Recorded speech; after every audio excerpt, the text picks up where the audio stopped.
At a Senate Judiciary Committee hearing on President Biden's mental fitness to serve, GOP Senator Schmitt of Missouri asked Professor of Law John Harrison about pardons via the Autopen. I just want you to presume for a moment that that a pardon was issued under President Biden's Autopen signature, but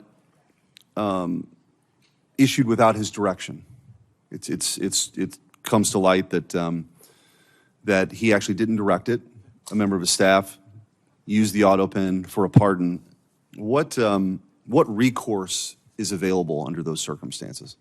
The professor brings up two questions. The first has to do with whether, and I can't answer it other than to identify the question, which is to say sometimes documents that are properly authenticated are treated as having been validly issued even when they're not.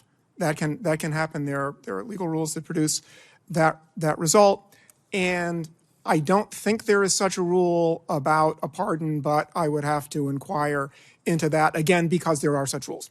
The other thing I'd say is that for a pardon particularly, the only situation I can think of that clearly would bring into question whether the pardon was valid, which was the first question, was if the government sought to prosecute someone and the person who purportedly received the pardon offered the pardon as a defense, then the government might say that no, the pardon was invalid and therefore you weren't pardoned, you're still subject to prosecution.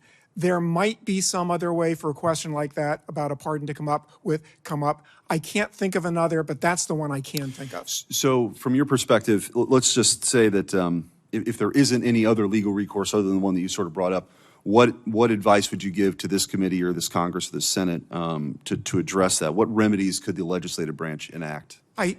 It's hard to think of anything Congress can do ex post. That's why I do think that it would be advisable ex ante to improve the process of authentication. For more Congress news, stay tuned to Congress Clips, and thanks for watching.